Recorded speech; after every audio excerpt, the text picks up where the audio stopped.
Hello అండి, welcome to Lakshmi వలోలాస్ kitchen. నేను మే లక్ష్మి. ఈరోజు వీడియోలో అన్నీ ఇంట్లో ఉండే వాటితోనే కుల్ఫీ ఎలా చేసుకోవాలో చూపిస్తున్నానండి.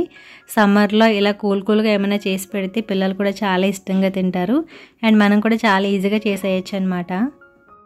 మరి ఈ కుల్ఫీ ఫుల్ ప్రాసెస్ని ఎలా చేసుకోవాలో చూసే ముందుగా వీడియోకి లైక్ చేసేయండి. సో స్టార్ట్ చేసేద్దాం. కుల్ఫీ చేసుకోవడానికి ముందుగా స్టవ్ ఆన్ చేసి ప్యాన్ పెట్టుకుని ఇందులో 1 టేబుల్ స్పూన్ వరకు వాటర్ యాడ్ చేసుకోవాలి. మనం ఇలా వాటర్ వేసుకోవడం వల్ల పాలు వేసిన తర్వాత మాడిపోకుండా ఉంటాయండి. అందుకోసం ముందుగా కొంచెం వాటర్ వేసుకోవాలి. సో ఇప్పుడు ఇందులోనే 1 లీటర్ పాలు కూడా యాడ్ చేసుకుంటున్నాను. ఈ పాలు వచ్చేసి చిక్కటి పాలండి. ఫుల్ క్రీమ్ మిల్క్ ఉంటాయి కదా, అవైతే కనుక మనకి క్రీమీగా ఉంటుందన్నమాట. కుల్ఫీ కూడా పాలు వేసుకుని హై ఫ్లేమ్లో ఉంచుకుని మనకి పైన మేగడ వస్తుంది కదా, వచ్చేంత వరకు ఒక పొంగు రానివ్వాలండి. తర్వాత ఇందులో ఫ్లేవర్ కోసం కొంచెం కుంకుమ పువ్వు యాడ్ చేసుకున్నానండి. ఉంటే కనుక వేసుకోండి, లేకపోతే స్కిప్ చేసేయచ్చు, ఏం ప్రాబ్లం ఉండదన్నమాట. ఇప్పుడు కుంకుమ పువ్వు వేసిన తర్వాత మొత్తం అంతా కూడా బాగా కలుపుకొని మనకి ఆ ప్యాన్ సైడ్స్ ఉంటాయి కదా, మేగడ అంతా పడిపోయి, సో అదంతా కూడా మనం తీసుకుంటూ పాలల్లో కలుపుకుంటూ ఉండాలి. ఇలా పాలు పొంగొచ్చి మరుగుతున్నప్పుడు మనం లో ఫ్లేమ్లో పెట్టేసుకోవాలండి. పెట్టేసుకొని పాలను మరిగించుకోవాలన్నమాట. ఇలా పాలు మరుగుతున్నప్పుడు సైడ్ నుండి మేగడంతా కూడా తీసుకుంటూ పాలల్లో కలుపుకోవాలి. అలాగే పాల పైన వచ్చే మేగడ ఉంటుంది, అది కూడా కలుపుకుంటూ ఉండాలి. ఈ పాలు మరిగేలోగా మనం ఇప్పుడు వచ్చేసి బాదం కిస్మిస్ని పౌడర్ చేసుకోవాలండి. దానికోసం మిక్సీ జార్ తీసుకుని 15 బాదం పప్పులు యాడ్ చేసుకున్నాను. అలాగే 15 వచ్చేసి జీడిపప్పు కూడా యాడ్ చేసుకున్నానండి. వీటితో పాటుగా ఒక 3 ఇలాచీ కూడా వేసుకుంటున్నాను, ఫ్లేవర్ బాగుంటుంది. ముందుగా ఇవన్నీ కూడా కోర్స్గా పౌడర్ లాగా చేసేసుకోవాలి. తర్వాత పిస్తా పప్పు కూడా వేసుకుంటున్నానండి. ఇది కూడా వేసుకుంటే చాలా బాగుంటుంది. సో ఇవి కూడా ఒక 10-12 తీసుకున్నాను. అవి కూడా వేసుకుని మొత్తం అన్నీ కూడా ఈ విధంగా మెత్తగా పౌడర్ లాగా చేసేసుకుని పక్కన పెట్టేసుకోవాలి. మనం ఈ పౌడర్ రెడీ చేసుకునేసరికి పాలు అయితే 10 నుంచి 15 నిమిషాల పాటు మరిగాయండి. చూసారు కదా పైన ఆ మేగడంతా కూడా ఎలా వచ్చిందో. ఇప్పుడు ఇదంతా కూడా పాలల్లో కలిసేలాగా బాగా కలుపుకోవాలి. ఇప్పుడు మనం అయితే ఒక 1 లీటర్ వరకు పాలు తీసుకున్నాం కదండి, అవి వచ్చేసి 30 లీటర్ వరకు మరిగిపోవాలన్నమాట. అలా మరిగిన తర్వాత మనం ఇందాక గ్రైండ్ చేసుకున్న బాదం, కాజు అండ్ పిస్తా పౌడర్ ఉంది కదా, అది మొత్తం కూడా ఇందులో వేసేసుకోవాలి. అలాగే ఒక 1/2 కప్ వచ్చేసి షుగర్ కూడా యాడ్ చేసుకుంటున్నాను. ఒకవేళ మీకు ఇంకా స్వీట్ ఎక్కువ కావాలంటే కొంచెం యాడ్ చేసుకోవచ్చు, తక్కువ కావాలంటే తగ్గించుకోవచ్చు కూడా. ఇవి రెండు వేసిన తర్వాత మనం వేసుకున్న పౌడర్ అనేది వెంటనే కలపకపోతే కాస్త ముద్దలా వచ్చేస్తుందండి. అందుకోసం మనం ఆ ముద్దలు రాకుండా వెంటనే కలుపుకుంటూ ఉండాలన్నమాట.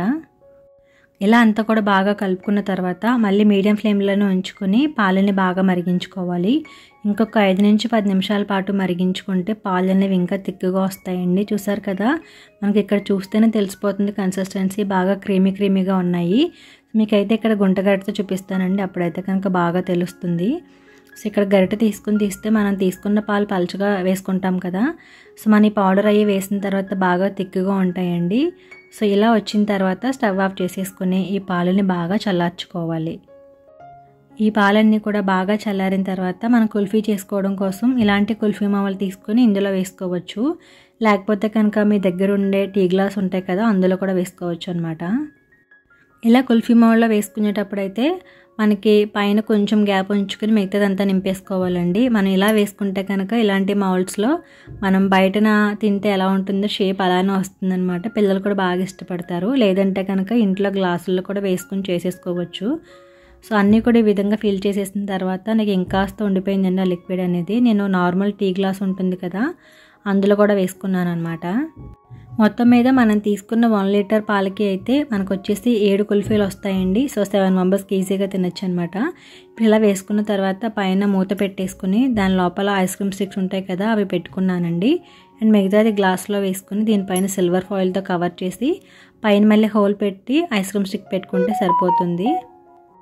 ఇప్పుడు ఇవన్నీ కూడా 6 to 8 అవర్స్ పాటు డీప్ ఫ్రీజర్లో పెట్టుకొని తర్వాత తీసుకోవాలండి. మనం బయటికి తీసిన తర్వాత వెంటనే రావండి. అందుకోసం ఒక గ్లాస్తో వాటర్ తీసుకుని ఈ కుల్ఫీ మామూలు తీసి ఒక 5 సెకండ్స్ పాటు ఆ వాటర్లో ఉంచుకుంటే మనకి కుల్ఫీ అనేది ఈజీగా వచ్చేస్తుంది అనమాట బయటికి.